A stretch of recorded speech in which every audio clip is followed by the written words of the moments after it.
ঠাকুমার গল্প নবনীতা দেবসেন। রঞ্জন বিমর্ষ মুখে উস্কো খুস্কো চুলে দাড়ি চুলকোতে চুলকোতে এসে ঘরে ঢুকল। নবনীতা দি, ঠাকুমার কি হয়েছে? ঠাকুমার হাতের কাজ ঠেলে দিয়ে খাড়া হয়ে বসি। রঞ্জনের ঠাকুমাটি আমাদের বড় প্রিয়জন, 90 ছুঁয়েছেন। এই বয়সে তো একটু ভয় ভয় করেই। শরীর খারাপ করেছে? কি হয়েছে ঠাকুমার? শরীর না, মাথাটা। সে আর নতুন কি, মাথা তো অনেক দিনই নিজের খেয়াল খুশিতে চলছে। এ অন্য পরিচ্ছেদ। ভীমরতি এখন ভয়াল পরিণতির দিকে। শনৈ শনৈ, রঞ্জনটাকে নিয়ে বড় ঝামেলা। দুটো কথা বিশ্বাস করি তো পরের তিনটে করি না। মুখ চোখ দেখলে কিছুতেই টের পাওয়া যাবে না সত্যি বলছে না গুল মারছে। দুটোই তো অবিকল একরকমভাবে পরিবেশিত হয়। সত্যিটাকে মনে হবে গুল, আর গুলটা সত্যি। বিশ্বাস করতেও ইচ্ছে হয় না, আবার বিশ্বাস না করলেও ঠকে যেতে পারি। ঠিক করে বল তো দেখি কি হয়েছে। ঠাকুমার আমার প্রিয় হবার অনেক কারণ রয়েছে, তার কয়েকটা বলতে পারি। ধরুন, আপনি বনের মধ্যে হঠাৎ একা রাত্রিবাস করতে বাধ্য হয়েছেন, আপনার ভয় করছে। তখন যদি ঠাকুমা থাকতেন আপনার কাছে, তিনি আপনার বালিশে 3 বার থাবড়া মেরে একটা মন্ত্র পড়ে দিতেন। মন্ত্রটা জরুরি, শিখে রাখুন। আমার তো যাযাবর স্বভাব, এখানে সেখানে হট্ট মন্দিরে শয়ন করার সময় এই মন্ত্রটা খুবই কাজে লাগে। বালিশে 3 বার থাবড়ার পর বলুন, কপ্ফল কপ্ফল কপ্ফল, সাপ চোরা বাঘা 3 নিষ্ফল নিষ্ফল নিষ্ফল। যদ্দূর যায় কপ্ফলের এই রাও, সাপ চোরা বাঘা 3 না বাড়াও পাও। যদি বাড়াও পাও, দোহাই আমার ওস্তাদের মাথা খাও, মন আমার গুরুদেবের পায়।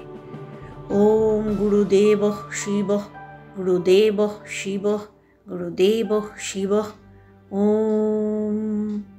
পরবর্তী স্টেপ, 3 বার 3 দিকে ঘুরে ঘুরে ভক্তি ভরে নমস্কার নিবেদন। সেই মন্ত্র অবশ্যই শুনতে পাবে জগতের যত সাপ চোর আর বাঘের দল। 3 গোষ্ঠীর কেউই আর পা বাড়াবে না এদিকে।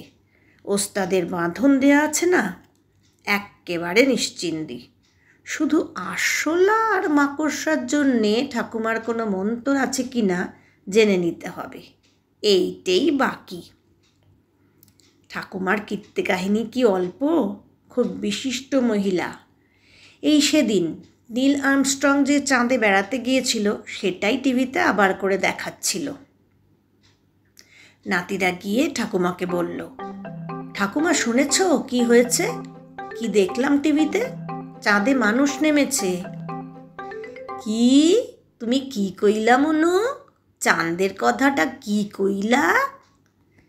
চাঁদে গিয়া মানুষ নামছে ঠাকুমা, চাঁদ আর দূরে নাই। নাম সে কও কেন? ওট সে কইতে হয়। মানুষ আকাশে নামে কি কইরা? চাঁদে তো ওঠন লাগে। এইয়া কি পুষ্করিণী? তা সেই মানুষ করছে কিডা চাঁদে যাইয়া? ওই তো হাঁটা চলা করছে, মানে ভেসে ভেসে বেড়াচ্ছে আর কি। পা ডুবে ডুবে যাচ্ছে তো, ভালো করে হাঁটা যায় না চাঁদের মাটিতে। আহারে, পাও তো ডুবা গিয়া যাইবই। বর্ষাকাল না, এক্কেরে ভাইসা বেড়াইতেছে বেচারা। হা হা হা হা। তা অহন না যাইয়া সুখা সিজনে যায় নাই কেন? অহন তো আকাশেও মেঘ বিদ্যুৎ, চাঁদে যাওন কি সহজ ভ্রমণ? পথখান কি কম? দীক্ষা মনে হয় কাছেই, চাঁদ কিন্তু বহু দূর। কত দূর জানো? এক্কেরে হিমালয় পর্বত টর্বত পার হইয়া কৈলাস পর্বতের কাছে। বলেই হাত জোর করে নমস্কার। ঠাকুমার অভিনবত্ব বিভিন্নভাবে প্রকাশ পায়। সবাই মিলে গুলতানি করছে নাতিরা, ঠাকুমা গুটি গুটি উপস্থিত। মনু, তোমরা করো কি? 3:30টার এরোপ্লেন উইরা গেল, অহন তোরা চা খাইবি না? এইটা তো তগ চা খাওয়ানোর টাইম। খেয়াল কয়টা দিতাছি। ঠাকুমা নিজে চা খান না, বেলা 3:30টার এরোপ্লেন। এরকমও হয় নাকি? 8টার মেল ট্রেন, 10টা 15-র প্যাসেঞ্জার, বড় জোর 9:30 পাশের বাড়ির খোকুর স্কুল বাস, এসব হিসেব রাখতে পারে মানুষ। তাই বলে 3:30-র এরোপ্লেন দেখে ঘরের কাজকর্মের টাইম শিডিউল বানানো? হ্যাঁ, 3:30-র সময় আকাশ দিয়ে একটা জেট প্লেন যায় এবং ঠাকুমা তাই দিয়ে বিকেলটা শুরু করেন। ল সব তাস গুছায় এইবারে, চায়ের টাইম, 3:30-র এরোপ্লেন উইরা গেছে গিয়া, সেই কখন। সেই ঠাকুমার কি ভীমরতি হয়? তবে হ্যাঁ, ওর মাঝে মাঝে খেয়াল চাপে, নানা রকমের উদ্ভট খেয়াল। নাতিরাও তার মোকাবিলার জন্য সদা সর্বদা প্রস্তুত। ওই ঠাকুমারই নাতি তো তারা। যেমন একদিন ঠাকুমার মনে হলো সকলেই তাকে গঙ্গা স্নান করাবে বলে কথা দিয়েছিল, কিন্তু কেউ কথা রাখেনি। যেমনই মনে হওয়া অমনি অ্যাকশন শুরু।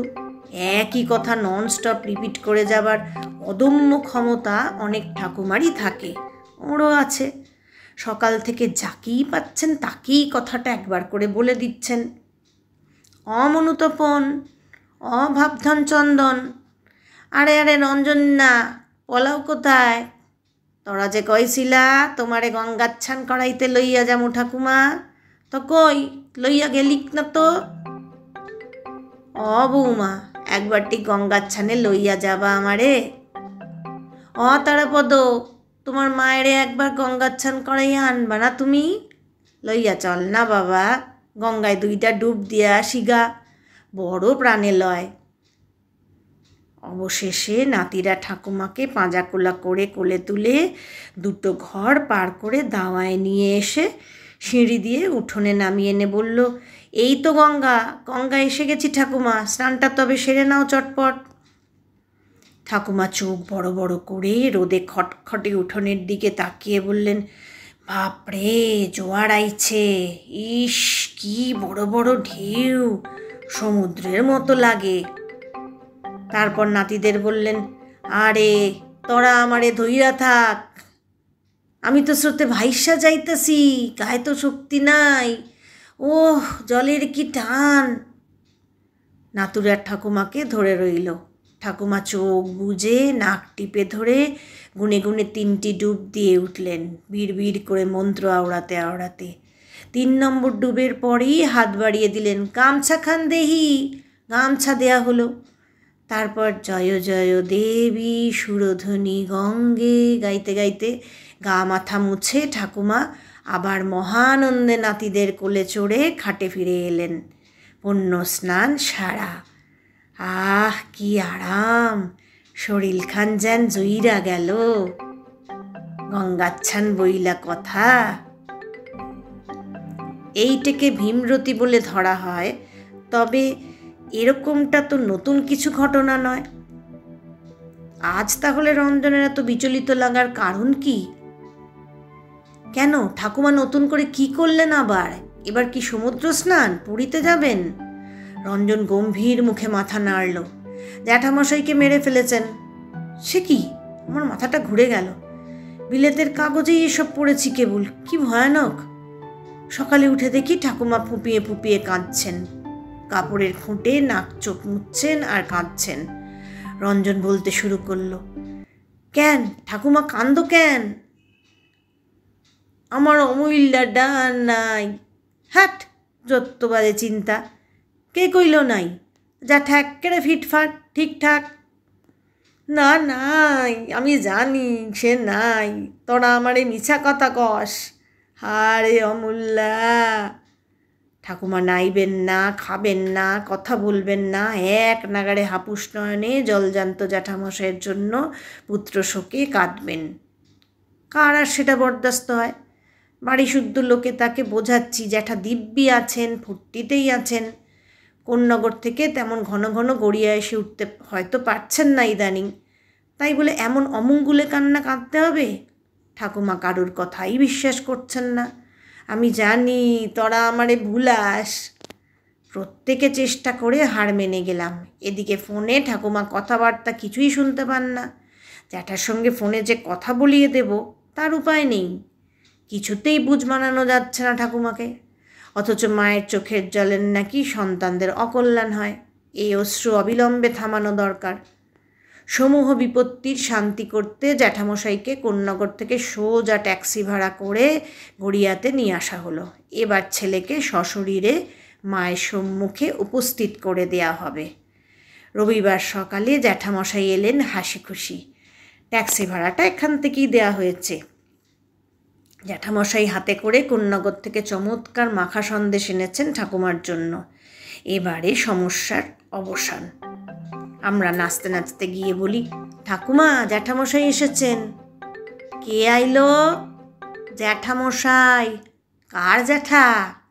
আমাদের জ্যাঠামশাই। হেইটা কেডা? কেডা মানে? তোমার বড় ছেলে। সে তো অমূল্যা ছিল। হ্যাঁ, সেই তো আছিল, আবার কি কথা। জ্যাঠামশাই এসেছেন তোমার কাছে। অমূল্যা আইছে? হ্যাঁ হ্যাঁ, বলছি তো। অমূল্যা এই বাসাতে আইছে? আগে হ্যাঁ, তবে আর বলছি কি, এই বাসাতে আইছেন আমাদের জ্যাঠামশাই, তোমার অমূল্য। আইলো কেমনে? ট্যাক্সি করে। ট্যাক্সি কইরা? বাপরে, খাড়াও দিনি, কাপড়খানা পাল্টাইয়া লই। তাড়াতাড়ি তোরঙ্গ থেকে একটা তসরের কাপড় বের করেন। হুড়োহুড়ি করে সেটি গায়ে জড়িয়ে সুতির কাপড়টা খুলে রেখে ঠাকুমা বললেন, কই কই গেল অমূল্যা? দাও, ওরে ডাইক্কা দাও। ঠিক কথা কও তো মনু। জ্যাঠামশাই ঘরে ঢুকে যেই নিচু হয়েছেন প্রণাম করতে, ঠাকুমা ঠিক রেশ করে গিয়ে হা হা করে উঠলেন। আহা হা হা, থাউগা থাউগা, পর নামে কাজ নাই। এই যে হাত তুইলা এমনি এমনি কইরা নম নম করো, নম নম করো। বলতে বলতে নিজের বুকের কাছে 2 হাত জড়ো করে ঠাকুমাও জ্যাঠামশাইকে ভক্তি ভরে প্রণাম করলেন। প্রণাম করা, আশীর্বাদ করা, যাবতীয় ক্রিয়াকর্ম বাদ। ঠাকুমার এহেন আধুনিকতা দেখে জ্যাঠামশাই একটু ঘাবড়ে গেলেন মনে হয়। বিজয়ের সময়ও তো এটা ছিল না। জ্যাঠামশাই চেয়ারে বসলেন। ঠাকুমা চুপচাপ তাকে মেপে যাচ্ছেন, কথা নেই। জ্যাঠার অস্বস্তি হলো। সাধারণত ঠাকুমার অনেক প্রশ্ন থাকে,